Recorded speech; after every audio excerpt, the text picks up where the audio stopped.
The harsh scent of jet fuel mingled with expensive cologne hung in the air as Dr. James Carter strode through the private terminal of Boston Logan International Airport. The distinguished physics professor's footsteps echoed against the polished marble floors, creating a rhythm that matched his confident demeanor. At 57, with silver-streaked dreadlocks pulled back neatly and wire-rimmed glasses perched on his nose, Dr. Carter embodied both academic brilliance and quiet dignity. But, in the next 24 hours, that dignity would be put to the test in ways he could never have imagined. Before we jump back in, tell us where you're tuning in from, and if this story touches you, make sure you're subscribed, because tomorrow I've saved something extra special for you. Dr. Carter was en route to deliver the keynote address at the International Quantum Computing Summit, where university research partnerships worth hundreds of millions were forged annually.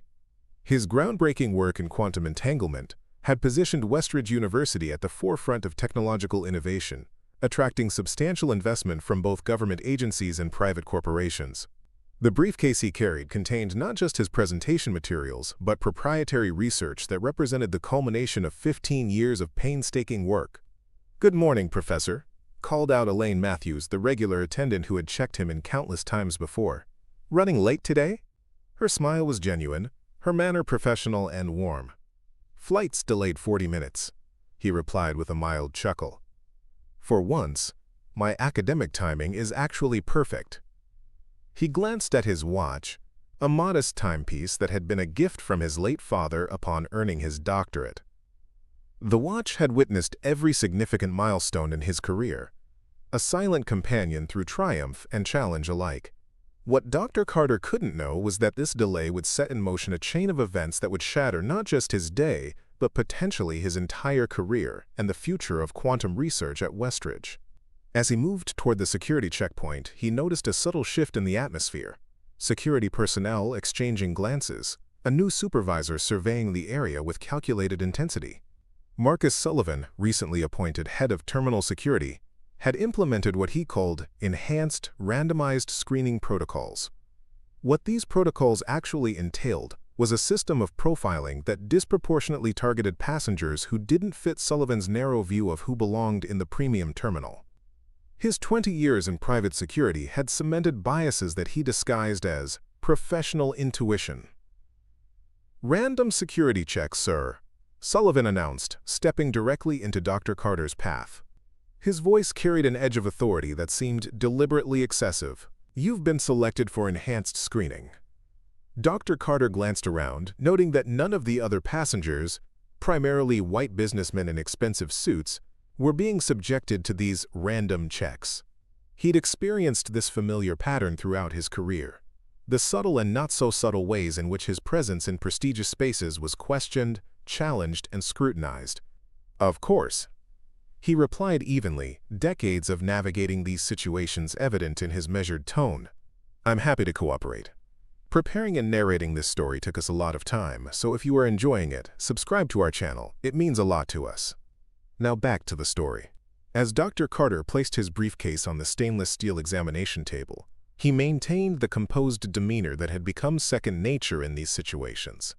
His students often marveled at his unflappable calm, unaware of the practiced restraint it represented, a skill developed through years of being the only black professor in rooms filled with colleagues who subtly questioned his presence and expertise. "What's in the briefcase?" Sullivan demanded, his tone suggesting the container might hold something dangerous rather than academic papers and research notes. "Research materials for my keynote address at the Quantum Computing Summit," Dr. Carter explained patiently. "I'm presenting on behalf of Westridge University's Advanced Physics Department." Sullivan's expression remained skeptical as he unzipped the briefcase without permission, handling the carefully organized contents with deliberate roughness. Papers shifted out of order, folders were opened and examined with exaggerated scrutiny, and the professor's laptop was removed for separate inspection. "These equations look like some kind of code," Sullivan remarked suspiciously, holding up a page of complex quantum formulas. The comment would have been almost comical if it weren't so concerning. These weren't just any equations but represented breakthrough work that had been under development for over a decade. "Those are quantum entanglement calculations," Dr. Carter explained, maintaining his professional tone despite growing concern as his proprietary research was exposed. They're part of my presentation on non-locality in quantum systems. Nearby, Charles Warrington, CEO of Meridian Technologies, paused as he recognized the distinguished professor being subjected to this invasive search. Warrington's company was one of the primary funding partners for Westridge's quantum research, with a pending agreement to increase their investment to over $200 million. He frowned slightly, but continued toward his gate without intervening. "Sir, I'll need to examine these documents more thoroughly," Sullivan announced, gathering Dr. Carter's research papers. "Please step aside while we verify the nature of these materials." "Those papers contain proprietary research," Dr. Carter objected, his calm exterior finally showing cracks as he realized the implications. "They're confidential intellectual property belonging to Westridge University. You're not authorized to review them in detail." Sullivan's expression hardened. "Sir, if you continue to obstruct this security screening, I'll be forced to deny you boarding privileges entirely." Dr. Carter glanced at his watch. The keynote address was scheduled for 10 a.m. the following morning. Missing this flight would mean missing the summit entirely. Years of work, months of preparation, and partnerships worth hundreds of millions of dollars hung in the balance. "I'm not obstructing anything," he replied, fighting to keep his voice steady. "I'm simply informing you that those documents contain sensitive intellectual property that you're not qualified to evaluate. I'm happy to comply with legitimate security procedures, but this goes well beyond standard protocol." A small crowd had begun to gather, some passengers openly recording the confrontation on their phones. The public nature of the humiliation was precisely what Sullivan seemed to be orchestrating, creating a spectacle that reinforced who belonged in these spaces and who did not. "These don't look like standard academic papers to me," Sullivan continued, deliberately flipping through complex formulas and diagrams with obvious unfamiliarity. "They could be encrypted information. We'll need to make copies for further analysis." "Absolutely not," Dr. Carter stated firmly, his voice taking on the authoritative tone that commanded attention in lecture halls across the country. "Those papers cannot be copied. They contain unpublished research protected under both university policy and federal law." Sullivan's hand moved to his radio. "Security supervisor to checkpoint 3. We have an uncooperative passenger refusing standard screening procedures." The terminal fell silent as two additional security officers approached, their hands resting meaningfully on their belts. The tension in the air was palpable, as Dr. Carter found himself suddenly cast as a threat, rather than one of the world's leading physicists, en route to share groundbreaking research. "I am fully cooperative with legitimate security measures," Dr. Carter clarified, addressing his statement not just to Sullivan but to the growing audience of witnesses. "But copying proprietary research without authorization constitutes intellectual property theft. I have identification confirming my position at Westridge University and documentation regarding my keynote address.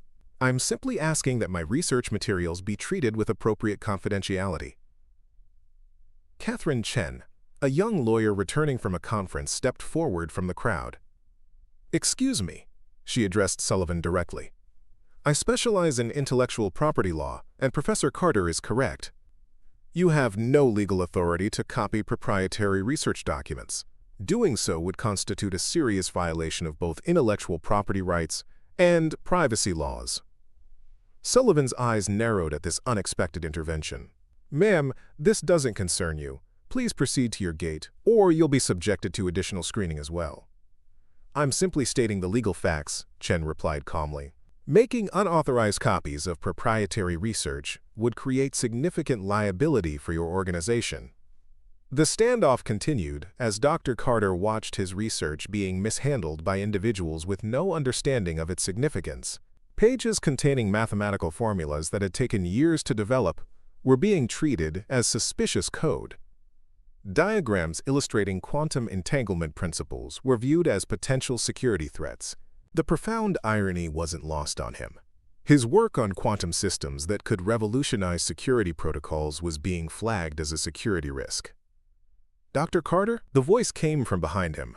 Richard Wallace, Westridge University's general counsel, who happened to be traveling to the same conference. Wallace took in the scene with the rapid assessment of an experienced attorney. "What's happening here?" he asked, positioning himself beside the professor. "Mr. Sullivan is insisting on copying proprietary research documents as part of a random security check. Dr. Carter explained, the relief evident in his voice at having institutional support arrive unexpectedly. Wallace's expression shifted from confusion to concern to controlled anger in the span of seconds. "I'm Richard Wallace, General Counsel for Westridge University. Those documents contain federally protected research and trade secrets. Copying them would violate multiple laws and agreements, including government security clearances." Sullivan hesitated, suddenly uncertain as the simple power dynamic he had established began to unravel. "We have protocols for suspicious documents. There is nothing suspicious about scientific equations," Wallace interrupted.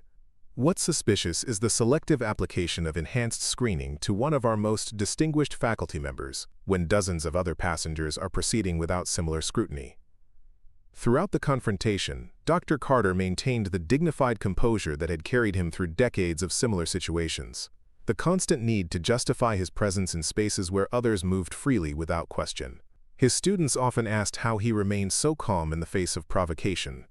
The truth was both simple and devastating. He had been practicing this particular skill his entire professional life.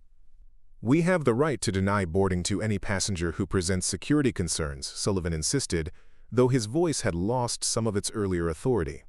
"And we have the right to pursue legal action against individuals who discriminate against our faculty and mishandle proprietary intellectual property," Wallace countered smoothly. "I suggest you complete your legitimate security screening without copying protected documents, so Dr. Carter can proceed to his gate." The tension in the terminal was thick enough to cut with a knife. Other passengers had stopped to witness the confrontation, many openly recording on their phones. What had begun as a routine random security check had escalated into a public standoff with far-reaching implications. Sullivan's radio crackled to life as his supervisor's voice came through, requesting an update on the situation. The growing social media attention and the presence of university counsel had transformed a routine exercise of arbitrary authority into something potentially more problematic for the security company. "Clear him through," came the terse instruction over the radio. "Complete the screening without document copying." Sullivan's jaw tightened visibly as he gathered Dr. Carter's research papers, shoving them back into folders with barely concealed hostility. "You're cleared to proceed," he announced curtly, zipping the briefcase closed with unnecessary force. As Dr. Carter reclaimed his briefcase, he straightened his shoulders and adjusted his glasses, small gestures that helped him recenter himself amid the lingering humiliation. "Thank you for your diligence," he said, each word measured and deliberate. The statement wasn't sincere gratitude, but a refined statement of dignity, refusing to be diminished by what had just occurred. What he didn't yet realize was that the incident had been thoroughly documented by multiple passengers.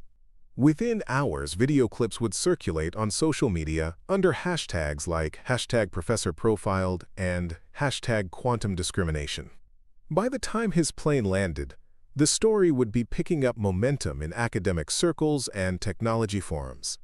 The seemingly isolated incident would soon catalyze consequences that would reverberate through the private aviation industry, academia, and corporate America. Wallace accompanied Dr. Carter toward the gate, both men walking with the careful composure of those accustomed to navigating hostile environments without revealing the toll it took. "I'm documenting everything about this incident," Wallace assured him quietly. "This won't happen again." Quote. But both men knew better. This wasn't an isolated incident, but another link in a long chain of similar experiences. The constant, wearing scrutiny that followed black excellence into spaces designed to exclude it. The difference today wasn't the nature of the incident but the witnesses, the documentation, and the potential consequences. As they approached the gate, Dr. Carter's phone vibrated with an incoming message. Charles Warrington, the CEO who had witnessed the security check without intervening, was requesting a meeting before the keynote address. The message was polite but non-committal, giving no indication of whether he was reaching out from concern or discomfort. "Everything all right?" Wallace asked, noticing the professor's expression. "We'll see," Dr. Carter replied, slipping the phone back into his pocket. "We'll see." What neither man could anticipate was how the next 24 hours would unfold, how a routine security check would escalate into an emergency board meeting, how corporate partnerships worth hundreds of millions would hang in the balance, and how Dr. James Carter's response would transform not just one company, but an entire industry's approach to dignity, respect, and equal treatment. The luxurious cabin of the private jet hummed with quiet efficiency as Dr. James Carter settled into his leather seat, the weight of the earlier confrontation still pressing heavily upon his shoulders. Though physically comfortable, the professor's mind remained in turmoil, replaying the security checkpoint incident that had reduced his life's work to suspicious contraband. His fingers tapped lightly against the armrest, a rhythmic counterpoint to his racing thoughts. Outside the oval window, Boston shrank beneath clouds as the aircraft climbed to cruising altitude. Dr. Carter pulled out his phone, the screen illuminated with notifications. Videos of the incident were already circulating, commentary multiplying across academic forums and social media platforms. His dignified response in the face of humiliation was being praised by colleagues and strangers alike. But the exposure brought its own discomfort. His entire career had been built on letting his research speak for itself, not becoming the subject of viral attention.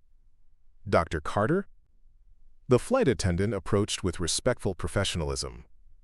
The captain extends his personal apologies for your experience at the terminal. Is there anything I can provide to make your journey more comfortable? He managed a polite smile. Just some quiet time to prepare for tomorrow's keynote, thank you. Of course, sir. She hesitated briefly. For what it's worth, many of us saw what happened. It was wrong, and I'm sorry you had to experience that. This simple acknowledgement brought unexpected emotion to his throat. I appreciate that, he replied quietly. As the attendant moved away, Dr. Carter opened his briefcase, assessing the damage to his meticulously organized research. Sullivan's rough handling had disrupted the careful arrangement of papers, mixing sections of proprietary formulas with public presentation materials. The symbolic violation felt as significant as the practical inconvenience. Order replaced with chaos, respect replaced with suspicion. Richard Wallace settled into the adjacent seat, his legal pad already filled with detailed notes about the incident. I've started the formal complaint process, he said without preamble. We'll need to discuss next steps when we land. Dr. Carter nodded, but his attention had shifted to a new email that had just arrived. A message from Dr. Elizabeth Chen, Westridge University's president. The subject line read simply, Urgent, Terminal Incident. The brief message requested an immediate video call, the terse language conveying both concern and the gravity of the situation. Elizabeth wants to speak with me now, he told Wallace, reaching for his noise-canceling headphones. Within minutes, the president's face appeared on his screen, her normally composed expression tight with contained anger. Behind her, the wood-paneled walls of her office spoke of academic tradition and institutional authority. James, I've just watched the security footage, she began without preamble. This is absolutely unacceptable. Are you all right? The question, simple as it was, carried genuine concern rather than mere professional courtesy. Dr. Chen had been a long-time ally in diversifying Westridge's faculty and research priorities, understanding firsthand the additional burdens carried by academics of color. I'm managing, he replied truthfully, more concerned about the research materials at this point. Sullivan handled them roughly, and some of the proprietary formulas were exposed. Dr. Chen's expression darkened further. The board has been notified, and we're convening an emergency meeting to address both the discrimination you experienced and the potential intellectual property concerns. Charles Warrington from Meridian Technologies has already contacted me. Dr. Carter's stomach tightened. Warrington had witnessed the incident without intervention, and now was reaching out to university leadership rather than to him directly, a concerning development with their $200 million partnership hanging in the balance. What did Warrington say? He asked, keeping his voice neutral despite his apprehension. He expressed concern but was non-committal about tomorrow's contract signing. Dr. Chen's gaze was direct through the screen. James, we stand with you completely in this. Your dignity and our intellectual property were violated today, and we will respond accordingly. The conversation continued for several minutes, covering practical security concerns, legal strategies, and the upcoming summit. Throughout, Dr. Carter maintained his characteristic composure, though beneath it lay a profound weariness.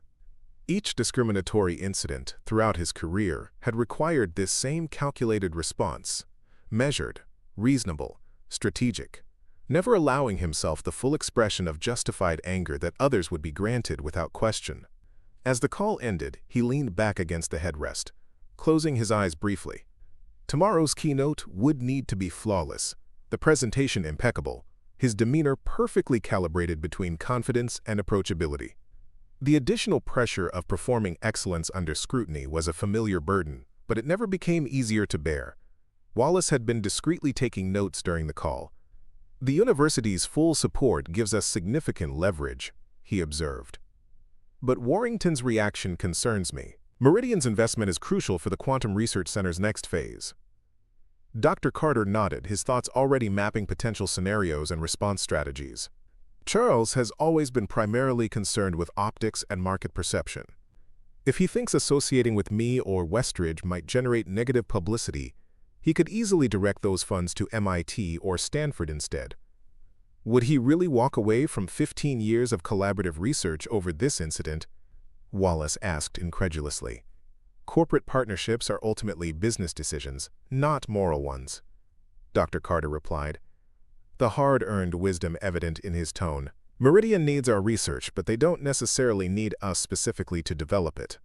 The remainder of the flight passed in focused preparation.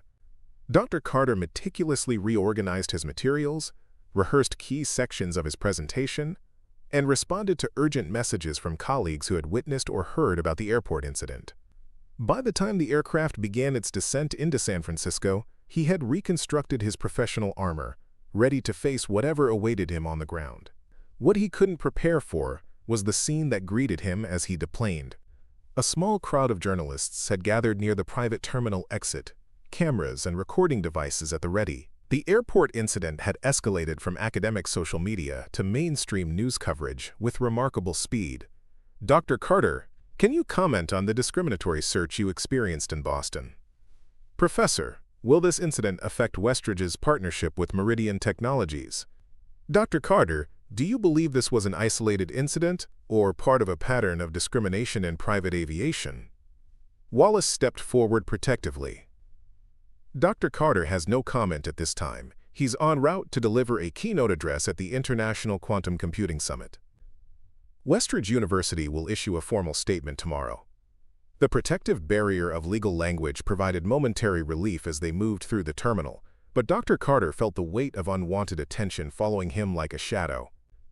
His research, which should have been the focus of tomorrow's summit, was now overshadowed by an incident that reduced him from world-class physicist to victim of discrimination in the public narrative.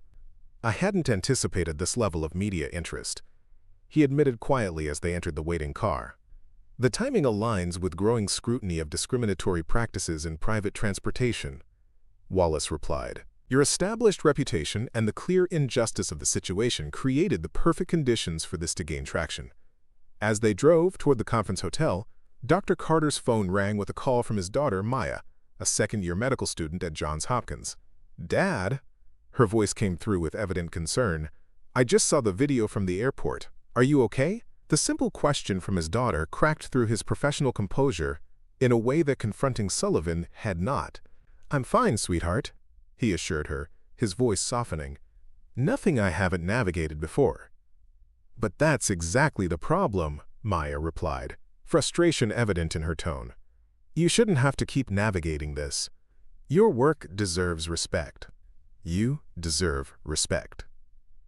The conversation with Maya continued as the car wound through San Francisco's hilly streets, father and daughter discussing not just the incident itself but its place in a longer pattern that had shaped their family's experience. Dr. Carter had raised his daughter to understand both the reality of discrimination and the importance of maintaining dignity and determination in its face. Now, as an adult pursuing her own professional path, Maya recognized the toll that constant vigilance had taken on her father, even as she admired his unwavering grace under pressure. "Dad, promise me you won't just let this go," she said finally. "Not this time. I promise I'll respond appropriately," he replied carefully. "That's not the same thing," Maya countered, knowing her father's diplomatic language all too well. "Appropriate by whose standards? The same institutions that keep enabling this treatment?" Her words lingered with him long after they'd said goodbye. His daughter had always possessed a clarity that cut through the careful compromises he'd made throughout his career. The accommodations and strategic silences that had allowed him to advance in spaces not designed for his inclusion. The hotel lobby buzzed with conference attendees when they arrived, many casting curious glances in his direction. Word had clearly spread throughout the quantum computing community, creating an awkward dynamic on the eve of what should have been his career's crowning achievement. Colleagues approached with expressions of support and solidarity, each interaction requiring careful calibration between acknowledgement of the incident and refocusing on the research that had brought them all together. Dr. Eliza Washington, his former graduate student and now a leading researcher at CERN, intercepted him near the elevator bank, her expression fierce with protective anger. "James," she said, dispensing with professional formality. "Everyone's talking about what happened. Warrington was there and did nothing? And now he's questioning the partnership? Officially, he's just requested a meeting before tomorrow's keynote." Dr. Carter replied, keeping his voice low. "Nothing has been decided yet." "This is exactly why I left the private sector," she said, shaking her head. "Corporate partners want the benefits of diverse scientific minds without actually confronting their own biases or standing up when it matters." Before he could respond, his phone vibrated with a message from Charles Warrington. "Meeting confirmed. 7 a.m., Redwood Suite."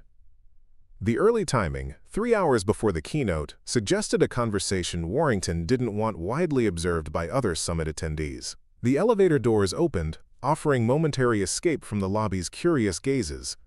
Inside, Dr. Carter finally allowed himself a deep breath, the first moment of genuine privacy since the security checkpoint. The weight of the day settled on his shoulders as he leaned against the elevator wall. "You should rest," Wallace advised as they reached their floor. "Tomorrow will require all your focus." "First, I need to review the presentation again," Dr. Carter replied. "And prepare for Warrington." In his suite, Dr. Carter methodically unpacked his briefcase, laying out the research materials that had been treated with such suspicion hours earlier. These pages represented 15 years of theoretical work and experimental validation, equations that could fundamentally transform computing, encryption, and data processing. That such groundbreaking work could be dismissed as suspicious code by someone who couldn't comprehend its significance was a particularly bitter irony. The hours passed in focused preparation, as Dr. Carter refined his presentation, anticipated Warrington's concerns, and responded to messages from university leadership. Throughout, he maintained the disciplined approach that had characterized his entire career, controlling what could be controlled, preparing for what could be anticipated, and accepting what could not be changed. Morning arrived with the soft chime of his alarm. Dr. Carter, dressed with deliberate care, charcoal suit, crisp white shirt, the deep blue tie that Maya had given him for his last birthday. His appearance had always been another aspect of professional life requiring careful consideration. Too casual, and he risked not being taken seriously. Too formal, and he might be perceived as unapproachable. The balanced presentation of himself had become second nature over decades in academia. At precisely 6:55 a.m., he knocked on the door of the Redwood Suite. Charles Warrington opened it immediately, his expression unreadable beneath his practiced corporate veneer. "James," he greeted, extending his hand. "Thank you for meeting so early." The suite was arranged for business rather than comfort.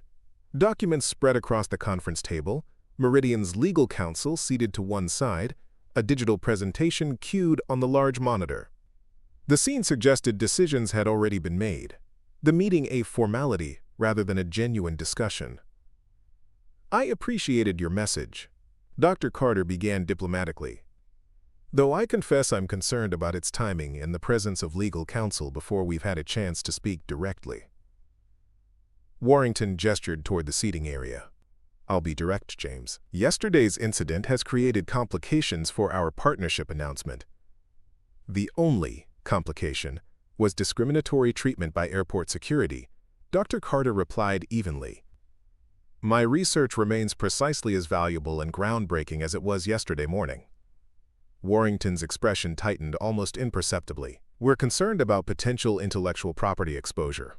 Sullivan handled sensitive materials, possibly compromising proprietary information. The redirection was transparent, shifting focus from discrimination to security concerns, reframing the narrative in terms of business risk rather than moral failure. It was a tactical move Dr. Carter had encountered throughout his career, the transformation of ethical issues into technical problems, stripping away the human element entirely. If you're genuinely concerned about intellectual property security, Dr. Carter responded carefully, then shouldn't we be discussing Meridian's failure to intervene when witnessing the unauthorized handling of proprietary research your company has invested millions to develop? The pointed question hung in the air between them. Warrington had been present during the security checkpoint incident, had witnessed the violation of both dignity and intellectual property security, and had chosen to remain silent. Now he was attempting to use that very incident as justification for reconsidering a partnership worth $200 million. That's not a fair characterization, Warrington began defensively. Isn't it?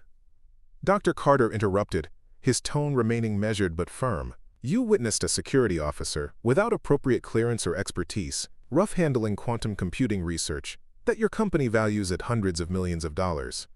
You observed this occurring through discriminatory targeting that violated both my rights and Westridge University's intellectual property protections. And you chose to say nothing, do nothing, and intervene in no way. The room fell silent as the corporate team absorbed the direct challenge. Dr. Carter continued, his voice gaining strength without ever rising in volume. So I have to wonder, Charles, is today's meeting actually about intellectual property concerns, or is it about Meridian Technologies determining whether association with me might affect your stock price and public image? Charles Warrington's expression tightened as the direct challenge hit its mark. His fingers drummed against the polished conference table, a nervous habit that betrayed his carefully maintained corporate facade. The Meridian Technologies legal team exchanged uneasy glances, clearly unprepared for Dr. Carter's pointed assessment of their true concerns. James, Warrington began, his tone shifting to one of practiced conciliation. You're one of the most brilliant minds in quantum physics. Your work has been revolutionary. But we have to consider the broader implications for Meridian's stakeholders. The potential exposure of proprietary research. Let's be absolutely clear about what happened yesterday. Dr. Carter interrupted, his voice calm but carrying undeniable authority. I was racially profiled at a security checkpoint. My research materials were mishandled without proper authorization or expertise. You witnessed this discrimination firsthand and chose not to intervene.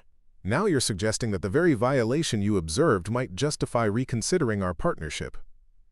Warrington's discomfort was visible as the contradiction was laid bare. We value our relationship with Westridge University and with you personally. Values are demonstrated through actions, not statements, Dr. Carter said, rising from his seat. The early morning sunlight streaming through the windows illuminated his dignified posture. If Meridian Technologies values this partnership, then today's conversation should be about how we protect our shared intellectual property from discriminatory security practices, not about whether you can still associate with me after I've been publicly humiliated. The corporate CEO shifted uncomfortably, recognizing the moral corner into which he'd painted himself. What would you suggest then? I suggest you decide what kind of company Meridian Technologies truly is, Dr. Carter replied evenly. One that retreats when confronted with discrimination, or one that stands firmly for the dignity of its partners and the security of its investments. He checked his watch deliberately. I have a keynote to deliver in 2 hours. I'll expect your decision before I take the stage. With that, Dr. Carter gathered his materials and walked toward the door, his posture betraying none of the tension coursing through him. At the threshold, he turned back to face the room of executives. For 15 years, we've built something extraordinary together. Don't let fear dismantle what courage has created. The door closed behind him with a gentle click that somehow carried more impact than if he had slammed it. In the hallway, Richard Wallace was waiting, concern evident in his expression. How did it go? The attorney asked, falling into step beside him. They're reconsidering the partnership, Dr. Carter replied, his voice steady despite the implications. Warrington is using the security incident as a pretext for potential withdrawal. Wallace's expression hardened. That's outrageous. He witnessed the entire incident and did nothing. Precisely the point I made to him, Dr. Carter said as they entered the elevator. The ball is in his court now. Back in his hotel suite, Dr. Carter focused on final preparations for his keynote address. If this was to be his last presentation as Westridge's quantum research lead before Meridian pulled their funding, he was determined it would be flawless. His phone buzzed constantly with messages from colleagues, university administration, and journalists seeking comment, but he maintained his concentration on the task at hand. A knock at the door announced the arrival of Dr. Eliza Washington, carrying 2 cups of coffee and a determined expression. "I heard about Warrington," she said without preamble. "The entire research community is talking about it." Dr. Carter accepted the coffee gratefully. News travels fast. "James," she said, setting down her cup, "this isn't just about you and Meridian anymore. What's happening here affects all of us. Every researcher of color, every university partnered with corporate interests, every institution claiming to value diversity while maintaining systems that undermine it." He nodded, acknowledging the broader implications. "I'm aware, Eliza." "Then you know you can't face this alone," she continued. "The keynote room is already filling up. Every major research university and tech company in the country will be watching. This is a moment that could either reinforce the status quo or fundamentally challenge it." Dr. Carter considered her words carefully. Throughout his career, he had navigated discrimination with strategic patience, choosing his battles carefully and often prioritizing the advancement of his research over confronting systemic biases. But Eliza was right. This moment carried potential beyond his individual experience or even Westridge's partnership with Meridian. "What are you suggesting?" he asked. "Tell the truth," she replied simply. "Not just about quantum entanglement, but about the entangled systems of discrimination and corporate cowardice that nearly prevented you from being on that stage today." Dr. Carter's expression remained thoughtful as he considered the potential ramifications. Speaking truth to power had consequences for his career, for the university, for the research he had dedicated his life to advancing. Yet remaining silent carried its own cost, perpetuating systems that would continue to marginalize the next generation of diverse scientific talent. "I need to finish preparing," he said finally. "Would you mind reviewing the simulation data one more time?" They worked side by side for the next hour, the familiar rhythm of scientific collaboration providing a temporary refuge from the storm surrounding them. Dr. Carter made subtle adjustments to his presentation, not altering its scientific content, but reframing certain sections in ways that spoke to broader principles of integrity, accountability, and courage in research partnerships. As the time for his keynote approached, he dressed with characteristic precision, straightening his tie, adjusting his cuffs, checking that his appearance conveyed the professional authority his work deserved. These rituals of preparation had always served as a form of armor, protecting him from the additional scrutiny that came with being one of the few black physicists in elite scientific circles. "Ready?" Wallace asked as they prepared to leave for the conference center. "As ready as one can be," Dr. Carter replied, gathering his presentation materials. The walk through the hotel lobby revealed how dramatically the situation had escalated overnight. Journalists positioned themselves strategically near the exits, conference attendees clustered in animated discussion, and security personnel maintained a watchful presence. Dr. Carter moved through this charged atmosphere with dignified purpose, acknowledging colleagues with brief nods but maintaining his focus on the task ahead. The conference center's grand ballroom had been transformed into an auditorium for the keynote address, with seating for over 1,000 attendees and sophisticated audiovisual equipment for the technical presentation.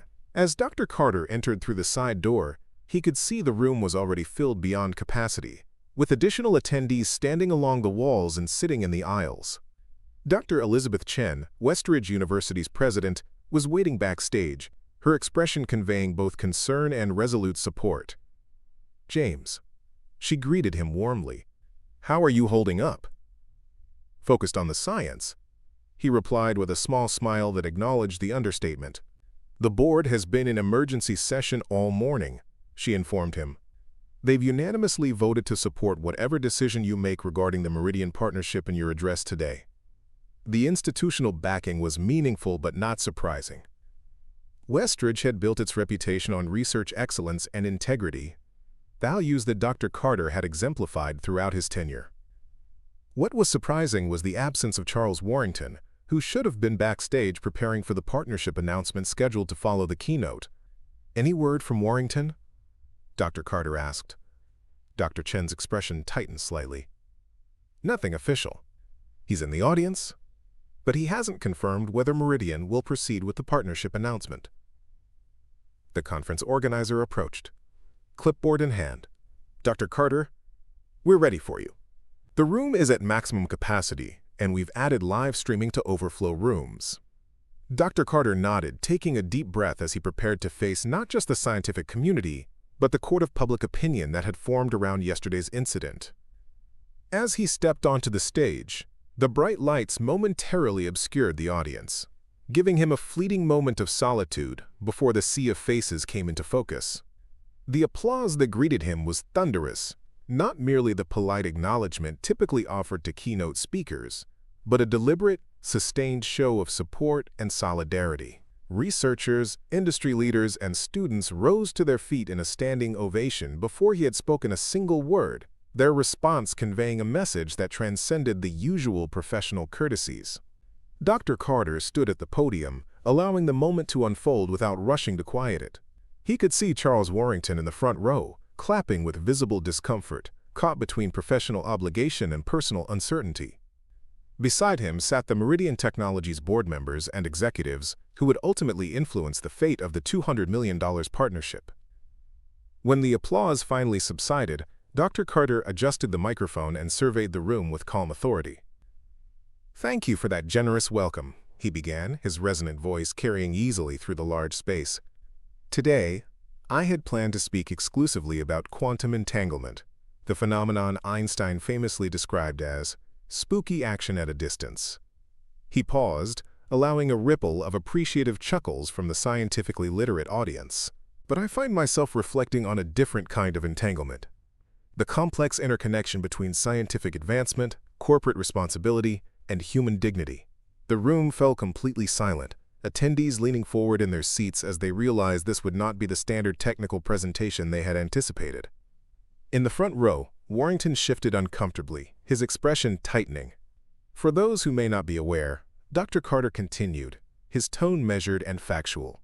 "Yesterday at Boston Logan Airport, I was subjected to discriminatory security screening that resulted in the mishandling of proprietary research materials, the very research I'm presenting today. This incident was witnessed by several individuals in this room, including corporate partners who chose not to intervene despite having significant financial interests in protecting that intellectual property." Murmurs spread through the audience as those who hadn't heard about the incident absorbed this information. Camera phones were raised throughout the room, capturing what was quickly becoming a historic moment in scientific discourse. I share this not to center my personal experience, but because it highlights a fundamental question facing our field. What is the true value of scientific collaboration if it falters in the face of discrimination? What is the worth of corporate investment if it retreats when confronted with the very biases that limit human potential and scientific advancement? Dr. Carter's gaze swept across the room, meeting the eyes of industry leaders, research directors, and aspiring scientists. "The quantum principles I've dedicated my career to understanding teach us that observation changes outcomes. When we observe discrimination and choose not to act, we become entangled with those outcomes. There is no neutral position, no objective distance from which to safely observe without affecting the system itself." He clicked to his first slide, a complex visualization of quantum entanglement that took on new metaphorical significance in the context of his introduction. "Let me be clear. The science I'm about to present stands on its own merits. Its value is not diminished by yesterday's events, just as the contributions of countless researchers are not diminished by the biases they face. But our collective response to these events will determine whether we perpetuate systems that waste human potential or create environments where scientific excellence can truly flourish without artificial constraints." With that transition, Dr. Carter launched into his technical presentation, navigating complex quantum principles with remarkable clarity and precision. The scientific content was revolutionary, demonstrating breakthrough applications of quantum entanglement that could transform computing, encryption, and data processing. But it was the moral framework he had established that gave the technical achievements their fuller context and significance. Throughout the presentation, he maintained the perfect balance between scientific rigor and accessible explanation, his command of the material evident in every carefully chosen analogy and precisely rendered visualization. For the next 45 minutes, the audience was captivated not just by the science itself, but by the embodiment of excellence that stood before them. Excellence that had persisted despite systems designed to diminish and exclude it. As Dr. Carter approached the conclusion of his address, he returned to the broader implications that had framed his opening remarks. The quantum future we're building requires more than technical innovation, he said, his voice gaining strength without ever losing its measured dignity. It demands moral innovation as well, the courage to recognize when our systems fail to protect both intellectual property and human dignity, and the integrity to address those failures directly rather than retreating from them. He clicked to his final slide, displaying a powerful visualization of quantum particles maintaining their connection across vast distances. In quantum systems, entangled particles remain connected regardless of distance. When we act on one particle, we inevitably affect its partner. Our scientific community, our human community, operates under similar principles. We are interconnected in ways that transcend institutional boundaries and corporate interests. How we respond when one member of our community faces discrimination affects the entire system. The room remained silent, completely absorbed in both the scientific and ethical dimensions of his presentation. Even journalists who had come seeking controversy found themselves engaged with the substance of his message. I believe in the power of scientific collaboration to transform our world, Dr. Carter concluded. I believe in partnerships that value both intellectual contributions and human dignity. And I believe we can build research environments where excellence thrives precisely because we refuse to tolerate the artificial constraints of bias and discrimination. As he stepped back from the podium, the audience rose once again in sustained applause that carried emotional weight far beyond professional appreciation. Colleagues who had never spoken publicly about their own experiences with discrimination had tears in their eyes. Industry leaders exchanged meaningful glances, recognizing the challenge that had been laid before them. Students from underrepresented groups saw in Dr. Carter not just a scientific role model, but a moral one as well. Charles Warrington remained seated initially, his expression unreadable as the ovation continued around him. Then, in a moment captured by dozens of cameras, he slowly rose to his feet, his applause deliberate and his gaze fixed directly on Dr. Carter. The gesture carried significance beyond mere professional courtesy. It was an acknowledgement, however belated, of both the scientific brilliance and moral authority that commanded the stage. As Dr. Carter made his way backstage, he was met by Dr. Chen, whose expression conveyed both pride and concern. "That was extraordinary, James," she said. "But Warrington still hasn't confirmed the partnership announcement." Dr. Carter nodded, accepting a bottle of water from an assistant. "Then we proceed with integrity, whatever the outcome." Before he could say more, a conference organizer approached urgently. "Dr. Carter, Charles Warrington is asking to speak with you immediately before the scheduled partnership announcement." "Where?" he asked simply. "The green room," the organizer replied. "He's waiting now." Dr. Carter exchanged glances with Dr. Chen and Wallace, both of whom nodded their support. "Then let's not keep him waiting." The green room hummed with tension as Dr. Carter entered, finding Charles Warrington standing alone by the window. The corporate CEO's usual confident demeanor had been replaced by something less certain, his shoulders slightly hunched as he gazed out at the San Francisco skyline. He turned as the door closed, his expression a complex mixture of discomfort and resolution. "James," Warrington began, extending his hand. "That was a masterful presentation." Dr. Carter accepted the handshake with measured politeness. "Thank you, Charles. I believe we have a partnership announcement scheduled in 10 minutes. Should I assume Meridian has made its decision?" Warrington gestured toward the seating area. "Please, sit with me for a moment." They settled into opposite chairs, the small table between them both a physical and symbolic divide. Outside, the muffled sounds of the conference continued. Hundreds of conversations about the keynote address that had transcended scientific discourse to become a defining moment for the industry. "Your address today wasn't what I expected," Warrington admitted, straightening his tie in a nervous gesture. "You could have publicly condemned Meridian for my inaction yesterday. You had every right to do so. Instead, you offered a framework for integrity that challenged us without humiliating us." "My goal has never been humiliation, Charles," Dr. Carter replied evenly. "It's transformation. Of science, of institutions, of how we respond when confronted with our own failings." Warrington nodded slowly, his eyes focusing on the table between them. "The board met virtually during your keynote. They watched the entire address, as did our major shareholders." He paused, seeming to weigh his next words carefully. "I spoke with them afterward about yesterday's incident and my failure to intervene." Dr. Carter remained silent, allowing the space for Warrington to continue without interruption. "I told them the truth," Warrington said, meeting Dr. Carter's gaze directly for the first time. "That I witnessed discrimination against our most valuable research partner and did nothing. That I allowed concern for optics to override both moral imperative and fiduciary responsibility to protect our intellectual property investments. That I then attempted to use that very incident as justification for reconsidering our partnership." The candid admission hung in the air between them. Outside the green room, conference attendees were already gathering for the partnership announcement, unaware of the private reckoning taking place between these two industry leaders. "The board had questions," Warrington continued. "Difficult ones. About why I remained silent during the security checkpoint incident. About whether my judgment in that moment reflected a larger pattern of decision-making that might compromise Meridian's interests and values. About whether I was the right person to lead the company through the quantum computing revolution your research is creating." Dr. Carter leaned forward slightly, his expression thoughtful. "And what conclusions did they reach?" Warrington's smile held no humor. "That I have significant work to do in aligning my personal courage with my professional responsibilities. That the partnership with Westridge is too valuable to jeopardize based on my individual failings. And that moving forward, Meridian's corporate values must be demonstrated through actions, not just articulated in mission statements." He reached into his jacket pocket and removed a folded document, placing it on the table between them. "This is the revised partnership agreement, approved by the board 30 minutes ago. The funding has been increased to $250 million, with additional provisions for intellectual property protection and an ethics oversight committee to ensure our collaboration upholds the principles you outlined in your address." Dr. Carter picked up the document but didn't immediately open it. "And you, Charles? Beyond the board's decisions, what conclusions have you personally reached?" The question stripped away the remaining corporate veneer, leaving Warrington momentarily unguarded.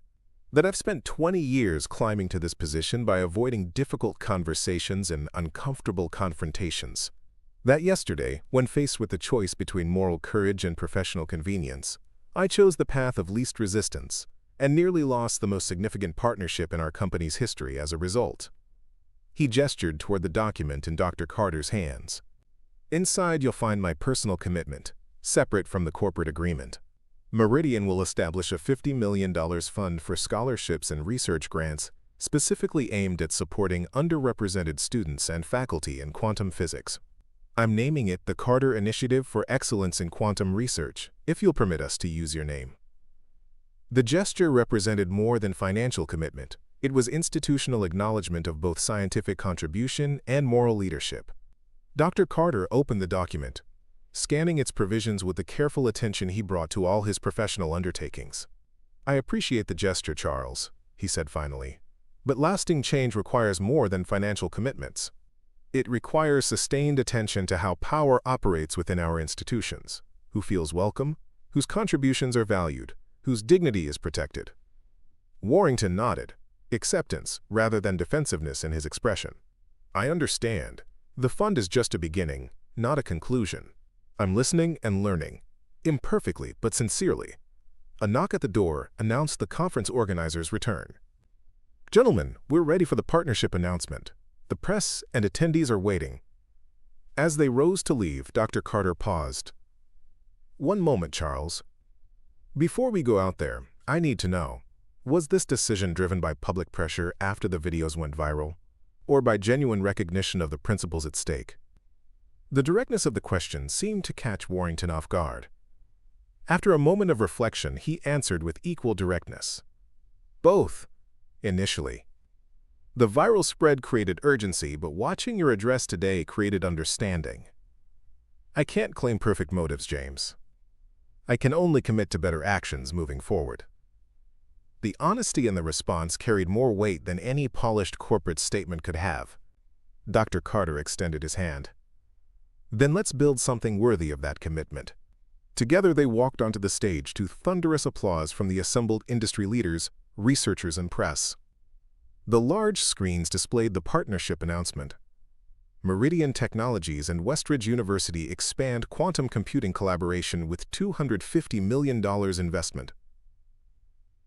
Warrington stepped to the microphone first, his posture straighter than it had been in the green room, his voice carrying clearly through the hall. Yesterday at Boston Logan Airport, an incident occurred that nearly derailed one of the most important research partnerships in quantum computing history. Dr. James Carter, whose breakthrough work you've just witnessed in his keynote address, was subjected to discriminatory security screening that I personally witnessed and failed to challenge. A murmur swept through the audience at the unexpected candor. Journalists leaned forward, recording devices extended to capture this unscripted moment of corporate accountability. That failure of moral courage on my part led to a partnership crisis that could have set quantum research back by years. Warrington continued. It forced me to confront uncomfortable questions about leadership, about integrity, and about what it truly means to protect your company's most valuable assets, which include not just intellectual property but human dignity and scientific excellence. He turned toward Dr. Carter with genuine respect. Today, Meridian Technologies isn't just announcing increased financial investment in quantum research. We're announcing a fundamental commitment to the principles Dr. Carter so eloquently outlined in his address, that scientific advancement cannot be separated from the moral foundations that make such advancement possible and meaningful. As Warrington continued outlining the expanded partnership and the new Carter Initiative, Dr. Carter observed the audience's reaction. Researchers from underrepresented groups exchanged glances of cautious optimism. Corporate executives listened with expressions ranging from discomfort to thoughtful consideration. Younger scientists watched with the keen attention of those who recognized a potential shift in their field's culture. When it was his turn to speak, Dr. Carter approached the microphone with the same measured dignity that had characterized his keynote. The path of scientific discovery is never linear, he began. It requires us to question assumptions, challenge established frameworks, and remain open to unexpected insights. The same principles apply to building research environments where excellence can flourish without artificial constraints. He gestured toward the partnership announcement displayed on the screens. This expanded collaboration between Westridge University and Meridian Technologies represents more than financial investment in quantum computing research. It represents investment in a vision where scientific advancement and human dignity are recognized as inseparable values, where intellectual property is protected alongside the researchers who create it. For the next several minutes, Dr. Carter outlined the scientific implications of the partnership, explaining how the increased funding would accelerate development of quantum computing applications with potential to transform everything from medical research to climate modeling. His command of the technical details reinforced why his research was worth hundreds of millions in corporate investment, while his articulation of ethical principles demonstrated why his leadership extended beyond scientific expertise. As the formal announcement concluded and journalists began shouting questions, Dr. Chen stepped forward to manage the transition to the media portion of the event. We'll take questions now, beginning with Elizabeth Morgan from Science Today. The reporter stood, notebook in hand. Dr. Carter, you had the opportunity today to publicly condemn both airport security and Meridian Technologies for yesterday's discriminatory incident. Instead, you focused on systemic transformation. Can you explain that strategic choice? Dr. Carter considered the question thoughtfully. Condemnation without transformation creates momentary satisfaction but not lasting change. Throughout my career, I've been less interested in calling out individuals than in changing systems that enable discrimination to persist. Today wasn't about public shaming. It was about establishing a framework where dignity and excellence are recognized as complementary rather than competing values. Another journalist rose. Mr. Warrington, Meridian's stock price dropped significantly when videos of the airport incident went viral. Was today's increased investment partially motivated by damage control? Warrington accepted the challenging question without defensiveness. Financial considerations are always part of corporate decision-making. I won't pretend otherwise. But watching Dr. Carter's address today forced our board to confront a more fundamental question. What kind of company do we want to be? One that retreats when confronted with uncomfortable truths, or one that leans into difficult conversations and emerges stronger for having had them? The increased investment reflects our commitment to the latter path. As the press conference continued, news alerts began appearing on attendees' phones. The airport security company that had employed Marcus Sullivan had issued a statement announcing his termination and a comprehensive review of screening practices. Boston Logan International Airport had publicly apologized and announced the implementation of new anti-discrimination training for all terminal staff. The ripple effects were expanding beyond the initial incident, creating momentum for systemic change. When the formal event concluded, Dr. Carter found himself surrounded by colleagues, students, and industry representatives eager to express their support and discuss the implications of both the scientific breakthroughs and the ethical framework he had presented. Among them was Dr. Eliza Washington, her expression a mixture of pride and vindication. "You changed the conversation today, James," she said, keeping her voice low amid the surrounding commotion. "Not just about quantum entanglement, but about the entangled systems of power and exclusion in our field." "We changed it," he corrected gently. "Your encouragement to speak truth today mattered more than you know." Their conversation was interrupted by the arrival of a young black physics student, nervousness evident in her posture as she approached the renowned professor. "Dr. Carter," she began hesitantly, "I'm Maya Johnson, second-year doctoral candidate at MIT. Your work on quantum coherence inspired my research focus, but today—" She paused, gathering courage. "Today you showed me that excellence doesn't require silence in the face of discrimination. I've been questioning whether there's a place for me in this field. After watching you stand on that stage and speak truth without compromising your science or your dignity, I know there is." The simple statement carried emotional weight far beyond its words. In this young researcher, Dr. Carter recognized the same questions, the same doubts, the same careful navigation of hostile spaces that had characterized his early career. But he also saw something he hadn't had at her age, the possibility of a field transformed by confronting its biases, rather than accommodating them. "The place has always been yours, Ms. Johnson," he replied with genuine warmth. "Our task is making the environment worthy of your brilliance." As the day progressed into evening, the impact of the morning's events continued to ripple outward. Social media platforms were filled with discussions about discrimination in scientific institutions, corporate responsibility, and the intersection of excellence and ethics. The hashtag Dignity and Excellence was trending globally, with researchers sharing their own experiences of navigating biased systems while pursuing scientific advancement.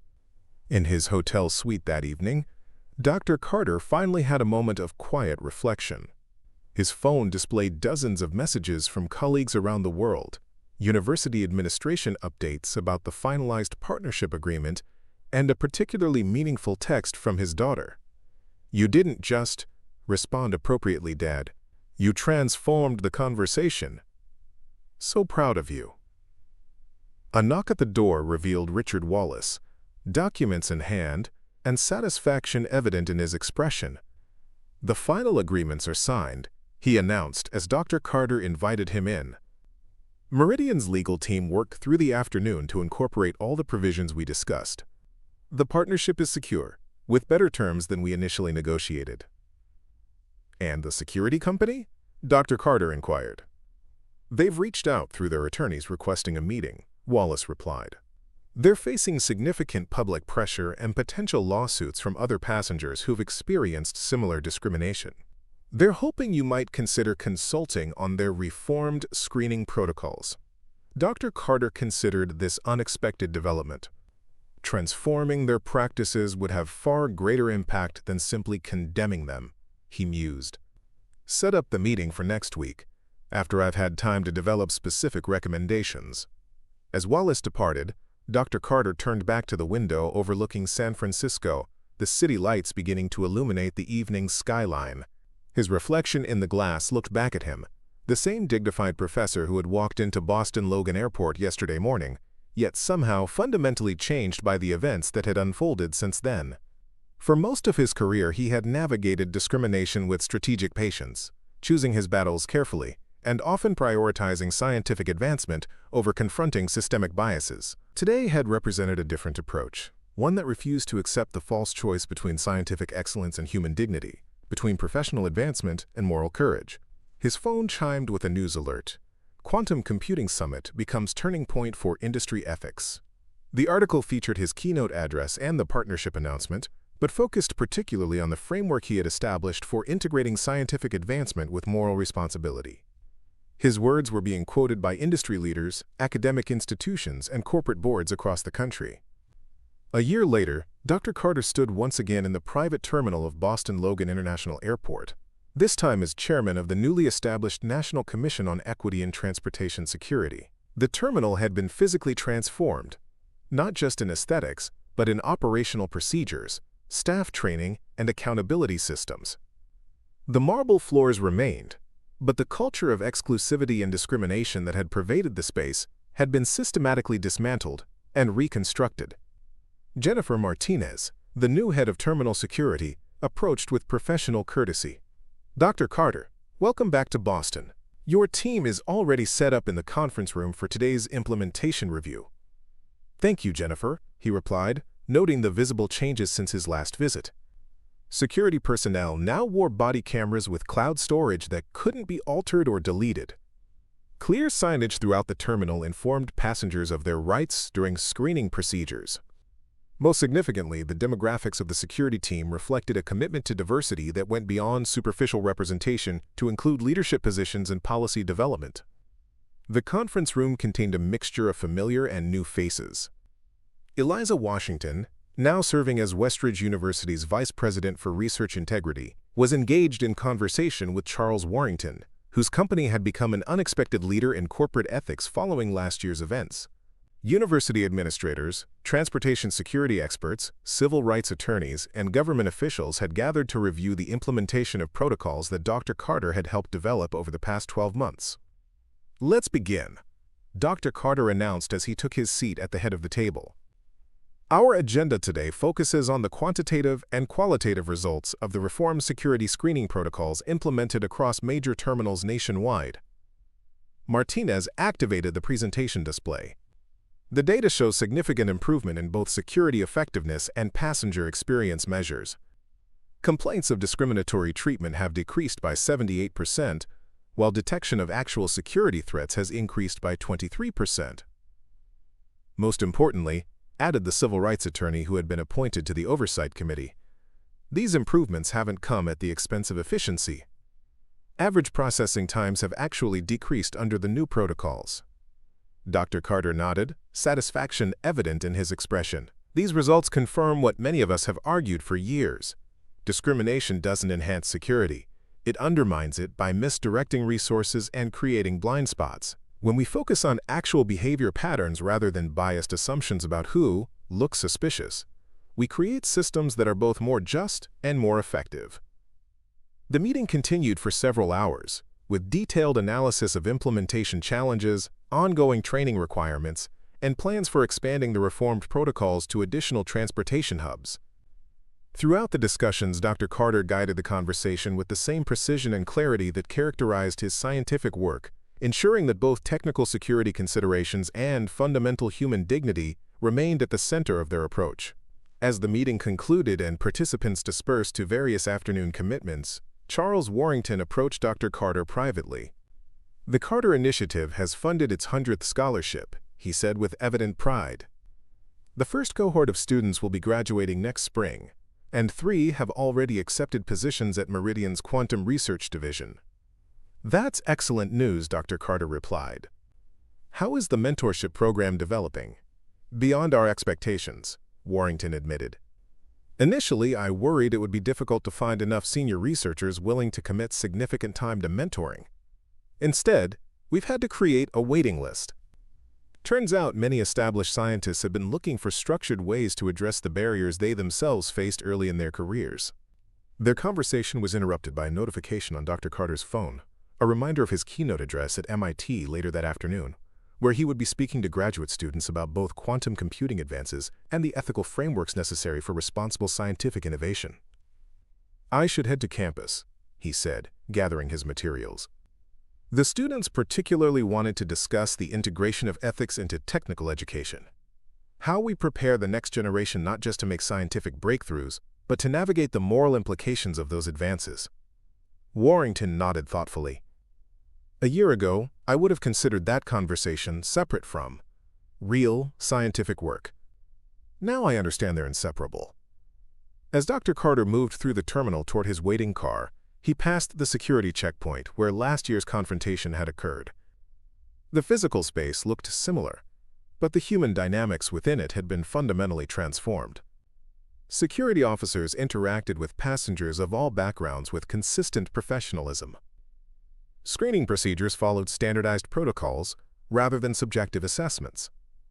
Supervisors actively monitored interactions for signs of bias or discrimination. These changes hadn't come easily. They had required sustained pressure, detailed policy work, and constant vigilance against institutional resistance. But the transformation was real and measurable, not just in statistics, but in the experiences of travelers who moved through these spaces without having their dignity challenged or their humanity questioned. Outside the terminal, Dr. Carter paused briefly, looking back at the building that had been the site of both humiliation and transformation. His phone vibrated with a message from Maya, his daughter. "Just saw the implementation data. This is what happens when excellence refuses to compromise with discrimination. Changing systems, not just individuals." As he settled into the car for the drive to MIT, Dr. Carter reflected on the journey of the past year. The incident that could have derailed his career and jeopardized 15 years of research had instead catalyzed institutional transformation far beyond what individual advocacy had previously achieved. The $200 million partnership that had hung in the balance had not only been secured but expanded, creating opportunities for the next generation of diverse scientific talent. Most significantly, the false choice between scientific advancement and human dignity had been exposed and rejected.